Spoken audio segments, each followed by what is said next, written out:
Assalamualaikum warahmatullahi wabarakatuh. Perkenalkan, saya Vina Lestari Riyandini, dosen program studi teknik lingkungan. Oke, baik. Pada pertemuan kedua ini kita lanjut ya, akan membahas mengenai metode pengambilan sampel lingkungan. Oke, di saat pertama ya, tujuan dari pengambilan sampel ada beberapa. Yang pertama, mengumpulkan data rona lingkungan. Jadi data rona lingkungan ini adalah data awal suatu kondisi lingkungan sebelum terjadinya suatu industri, pembangunan industri di situ ataupun suatu pencemaran. Oke. Nah, yang kedua, tujuannya adalah memantau lingkungan. Ya, jadi perlu dilakukan pengujian secara berkala untuk mengetahui kondisi lingkungan. Yang ketiga, mengelola sumber daya alam. Yang keempat, menentukan kebijakan pengelolaan lingkungan. Dan yang kelima, menghadapi masalah lingkungan global. Jadi ini ada beberapa problem ya, atau masalah ya yang sering terjadi di lingkungan. Problem yang pertama yaitu polutan di lingkungan mudah bermigrasi.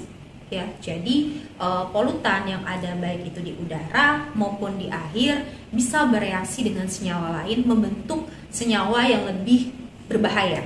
Ya, kemudian polutan juga memiliki kemampuan berpindah-pindah. Jadi bukan hanya satu titik yang dicemari, tapi bisa ke titik selanjutnya. Oke, yang kedua, konsentrasi parameter lingkungan, ya baik itu air, udara, atau tanah terlalu rendah. Ya, jadi kalau misalnya konsentrasi terlalu rendah, jadi sulit untuk dilakukan analisis. Oke. Nah, yang ketiga, pengambilan sampel yang tidak homogen atau tidak representatif. Oke. Di slide selanjutnya ini ada lokasi dan titik pengambilan sampel ya. Jadi untuk menentukan lokasi ya dan titik pengambilan sampel harus mempertimbangkan beberapa poin ya. Poin pertama, tujuan dari pengambilan sampel ya. Jadi kita harus tahu tujuan awal ya untuk melakukan pengambilan sampel, baik itu sumber air minum ataupun air limbah ataupun udara. Kita harus tahu tujuannya untuk apa.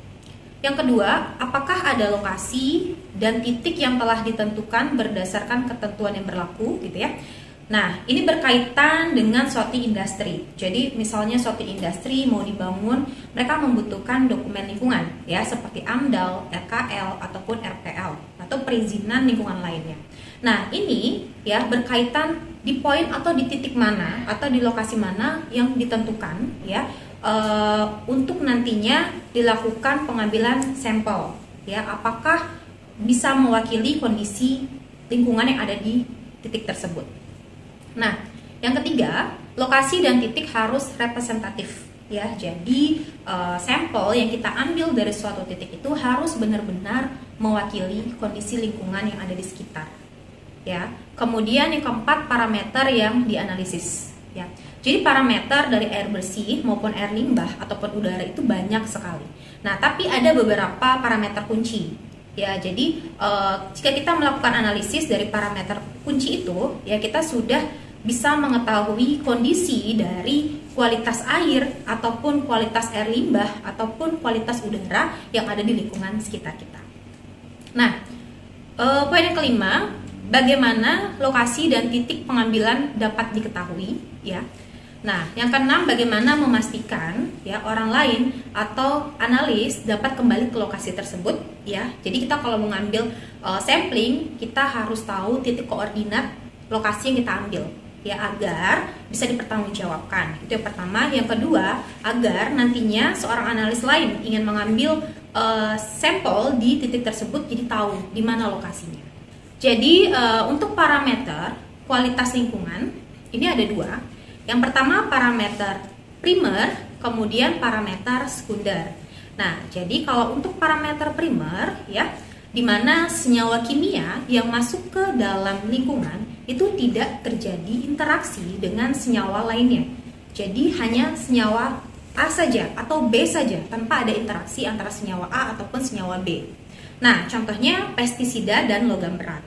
Nah, selanjutnya parameter sekunder. Kalau parameter sekunder itu adalah parameter yang terbentuk karena adanya reaksi.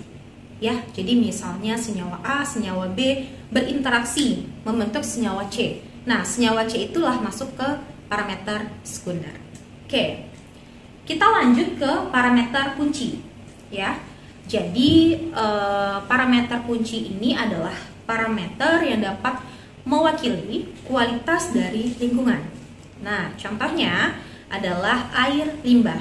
Jadi kalau untuk air limbah kita menguji atau menganalisis ya parameter suhu, DO ya, kemudian COD, chemical oxygen demand, kemudian BOD, biological oxygen demand, kemudian DHL ya, daya hantar listrik, kemudian pH ataupun senyawa anion dan kation. Ini sudah bisa merepresentasikan dari kualitas air limbah yang kita uji. Nah, selanjutnya air sungai ya. Air sungai biasanya kita manfaatkan sebagai sumber air bersih ya. Nah, jadi kalau untuk air sungai parameter kuncinya ya itu cukup suhu, pH, daya hantar listrik, kekeruhan, kemudian debit air ya, kemudian cuaca dan kondisi setempat. Jadi kalau untuk debit air, cuaca maupun kondisi setempat itu sudah melakukan pengukuran di kondisi lapangannya. Nah, selanjutnya untuk pengukuran udara ya, jadi arah angin perlu, kemudian suhu, kelembapan dan kecepatan angin. Kita masuk ke ukuran jumlah dan volume sampel ya. Jadi untuk jumlah ya, jumlah sampel yang kita gunakan itu tergantung dari seberapa banyak parameter uji yang akan kita uji ya. Misalnya untuk COD ya, COD itu kita sekali pengukuran kita membutuhkan 25 mili. Kemudian nanti untuk BOD misalnya kita membutuhkan 20 mili. Jadi semakin banyak parameter uji ya yang kita lakukan analisis, maka semakin banyak volume air ya, baik itu air sungai, air danau yang kita lakukan sampling ataupun air limbah yang akan kita gunakan. Nah, kemudian yang kedua ya, poin kedua ini adalah metode pengujian ya. Jadi metode pengujian ini juga mempengaruhi dari jumlah sampel ya atau volume sampel yang akan kita ambil. Kemudian distribusi polutan lingkungan. Seperti saya jelaskan di awal ya. Jadi polutan itu memiliki sifat bermigrasi ataupun bereaksi dengan senyawa lain ya. Jadi ada beberapa titik ya pengambilan sampel yang kita ambil ya. Jadi semakin banyak titik itu juga akan semakin bagus karena dia akan mewakili dari kondisi lingkungan yang ada. Nah, jadi untuk pengambilan sampel, nah hal yang pertama yang kita lakukan adalah persiapan dari pengambilan sampel, baik itu alat ya, baik itu bahan, baik itu pengawet yang digunakan. Nah, selanjutnya kita melakukan pengambilan sampel ya. Kita lakukan analisis pengambilan sampel di lapangan. Jadi ada beberapa parameter yang bisa kita lakukan pengujian di lapangan, seperti DO. DO itu adalah jumlah oksigen yang ada di dalam air. Itu bisa kita lakukan di lapangan. Jadi ada alat portable ya yang digunakan untuk mengukur jumlah oksigen yang ada di dalam air. Selanjutnya pH, kemudian temperatur, itu kita bisa melakukan pengukuran di lapangan. Nah, kemudian bagaimana parameter lainnya yang tidak bisa kita lakukan pengujian di lapangan? Nah, maka dari itu kita perlu membawa sampel tersebut ke laboratorium ya. Nah, untuk menjaga kualitas dari sampel tersebut yang baik itu air limbah maupun air sungai, itu perlu kita lakukan pengawetan. Nah, nanti kita akan pelajari kira-kira senyawa apa yang bisa digunakan sebagai pengawet ya, agar kondisi sampel tersebut tetap terjaga dan bisa merepresentasikan kualitas dari sampel yang kita ambil. Oke, kita lanjutkan ya untuk teknik pengambilan sampel. Jadi pengambilan sampel itu ada dua cara. Ada sampel sesaat, kemudian ada pengambilan sampel gabungan atau composite sampel. Nah, jadi untuk pengambilan sampel sesaat atau discrete sampel, nah jadi sampelnya itu bisa berupa air bersih ya, atau seperti air sungai, kemudian air tanah ataupun air danau ya, kemudian air limbah ataupun udara yang kita ambil pada satu kali pengambilan dari satu lokasi. Nah, hasil sampel ya sesaat ini hanya menunjukkan kualitas lingkungan pada waktu kita melakukan pengambilan sampel, ya. Jadi data hasil yang kita dapatkan itu mewakili data pada waktu tersebut. Nah, kemudian yang kedua adalah sampel gabungan atau composite sample. Nah, jadi kalau untuk pengambilan gabungan ini, sampel yang kita ambil itu kita ambil dari beberapa titik atau kita ambil dari beberapa kali periode. Nah, nantinya kita gabungkan ya sampel yang kita ambil dari beberapa titik atau dari beberapa periode tertentu. Nah, kalau untuk parameter uji seperti pH, suhu ya ataupun kandungan oksigen yang ada di dalam sampel, kita ambil pada saat kita melakukan pengambilan sampel atau kita ukur di lapangan. Nah, selanjutnya adalah pengendalian mutu lapangan ya. Jadi tujuan ya untuk dari pengendalian mutu lapangan adalah untuk mendapatkan data yang valid ya. Jadi mutu data lapangan ini tergantung dari beberapa hal. Pertama, pengambilan sampel yang representatif. Nah, kemudian penggunaan peralatan yang tepat ya dan telah dikalibrasi. Kemudian sumber daya manusia atau analisnya dibekali dengan kompetensi ya maupun pengetahuan yang terampil ya untuk melakukan pengambilan sampel. Kemudian pengawet sampel yang sesuai. Kita lanjut untuk tata cara melakukan sampling air. Nah, di sini kita mau melakukan pengambilan untuk sampel air sungai. Nah, jadi untuk melakukan pengambilan sampel air sungai ada beberapa faktor yang mempengaruhi atau beberapa faktor yang kita pertimbangkan dalam melakukan sampling air sungai. Pertama adalah lebar sungai, kemudian kedalaman dari sungai, dan kecepatan aliran sungai. Ya, jadi untuk tata cara pengambilan air sungai yang harus kita hindari, pertama pengambilan sampel air pada daerah yang stagnan atau diam. Jadi ambillah sampel dari air sungai yang mengalir, ya. Kemudian jika sungai terdiri dari beberapa aliran, ya, maka dipilih aliran yang paling besar sebagai tempat kita melakukan pengambilan sampel air. Nah, kemudian jika terdapat anak sungai atau pembuangan efluen dari limbah industri, nah maka pengambilan sampel itu dilakukan sebelum adanya efluen dan setelah adanya efluen pada titik efluen. Ya. Oke, ini adalah tabel ya dari perkiraan jarak pencampuran sempurna di sungai. Jadi ada lebar sungai 5 meter, kemudian 10 meter dan 20 meter. Nah, jadi untuk lebar sungai yang 5 meter ya, yang 5 meter ini ada kedalaman sungai. Kalau misalnya kedalaman sungainya 1 meter, maka kemungkinan terjadi pencampuran ya antara polutan yang ada di air sungai maupun efluen limbah yang dihasilkan dari suatu industri. Nah, itu terjadi pada jarak 0,08 sampai 0,7 km ya. Begitupun untuk lebar sungai 10 meter dengan kedalaman 3 meter contohnya, maka terjadi perkiraan pencampuran sempurna. Nah, itu pada jarak 0,1 sampai 0,9 km. Nah, jadi untuk pengambilan sampel air sungai ya berdasarkan pencampurannya kita mengacu kepada tabel ini. Ini menurut SNI ya, SNI nomor 062421 tahun 1991 ya. Ini pengambilan air sungai berdasarkan kecepatan air. Ya, jadi kalau misalnya debit dari air sungai lebih kecil dari 5 meter kubik per detik, maka sampel itu diambil pada satu titik ya di tengah sungai. Jadi dia harus setengah dari lebar sungai. Misalnya lebarnya 5 meter, maka kita ambil di titik 2,5 meter.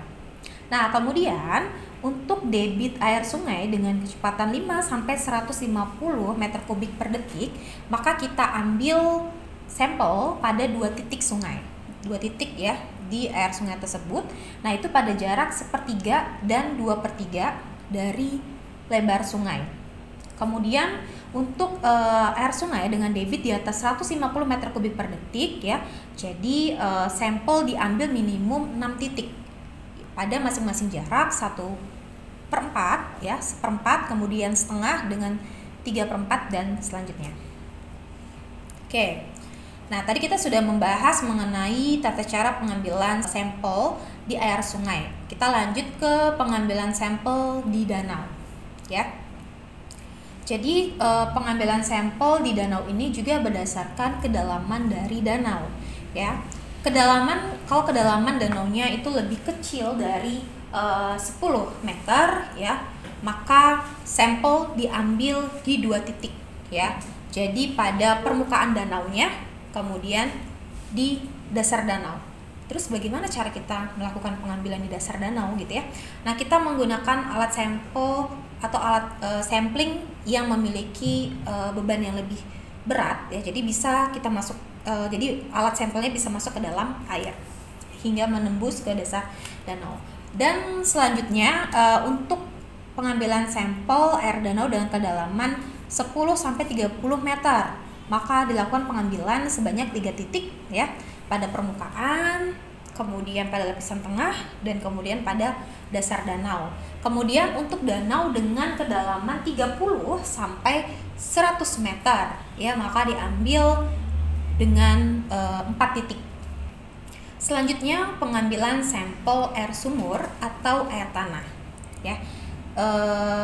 Pada pengambilan sampel ya, sampel air yang dilakukan di kedalaman 20 cm di atas permukaan air. Ya, jadi kalau misalnya pada air sumur kita melakukan pengambilan sampel dengan menggunakan timba ya atau pompa air ya dengan kedalaman 20 cm. Nah, terus ada cara lain ya. Cara lainnya kita bisa melakukan pengambilan sampel melalui keran ya, keran air. Tapi pada saat pengambilan sampel menggunakan keran air, kita harus menyalakan air tersebut 5 menit. Jadi 5 menit kita biarkan saja air itu terbuang. Nah, kemudian setelah itu baru kita tampung airnya. Nah, itu sudah bisa mewakili kondisi air tanah. Oke. Nah, ini persiapan dalam pengambilan sampel air tanah ya. Baik itu kita melakukan pengambilan sampel di sungai, di danau maupun air tanah. Jadi hal yang pertama kita harus mempersiapkan water sampler ya. Jadi water sampler yang kita gunakan itu terbuat dari bahan yang tidak mempengaruhi kualitas air seperti berbahan gelas atau plastik ya atau stainless. Kemudian alat tersebut mudah dicuci ya. Hal ini bertujuan untuk menghilangkan kontaminan yang ada di dalam sampel ya. Kemudian tidak menyerap zat-zat kimia dari sampel, kemudian tidak menimbulkan reaksi ya antara wadah ataupun kontaminan yang ada di dalam air. Kemudian sampel yang kita ambil mudah dipindahkan dan mudah dibawa kemana-mana. Nah,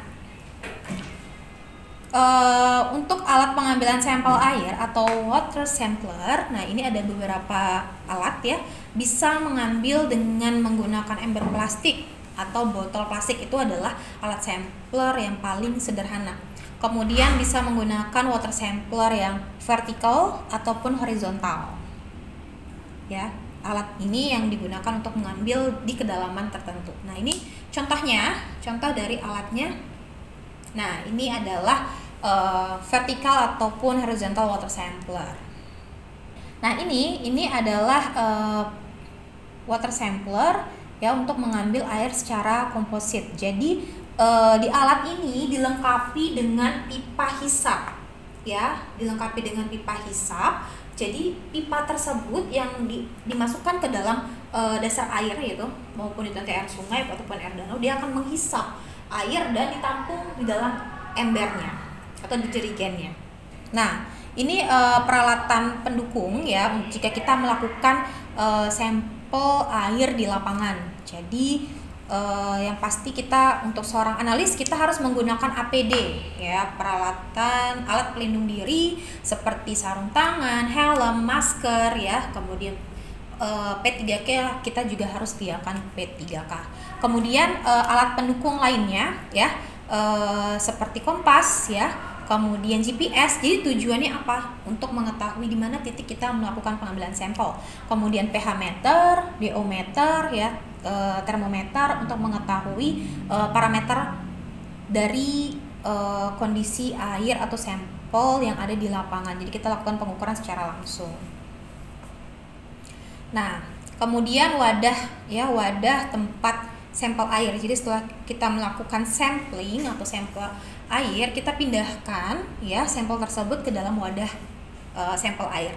Nah, untuk persyaratan dari penggunaan wadah sampel air, yang pertama terbuat dari bahan yang tidak mempengaruhi kualitas air, kemudian mudah dicuci, kemudian tidak menyerap zat-zat kimia dari sampel, kemudian juga tidak menimbulkan reaksi, ya, kemudian mudah dibawa. Ini cara pengambilan sampel air, ya. Jadi kita siapkan botol dengan ukuran 250 sampai 1 liter, ya, dalam kondisi wadah yang bersih, ya. Kemudian jika kita ingin ini contohnya kita mau mengambil sampel dari air sungai, ya. Jadi kita ambil dengan kedalaman 20 cm dari permukaan sungai. Jadi kita tinggal masukkan saja botol itu ke dalam air sungai, ya, kita isi sampai penuh. Tapi kalau misalnya kita ingin melakukan sampel, ya, atau sampling dengan kedalaman tertentu, kita bisa menggunakan vertical ataupun horizontal water sampler, ya. Nah, setelah itu kita lakukan pemindahan pada wadah yang kita bawa, kemudian kita letakkan ke cooling box, kemudian kita lakukan pengujian di laboratorium. Oke, untuk pertemuan kedua ini sampai di sini dulu. Saya akan jelaskan lagi, ya, dengan materi yang lain di minggu selanjutnya. Sekian, terima kasih. Assalamualaikum warahmatullahi wabarakatuh.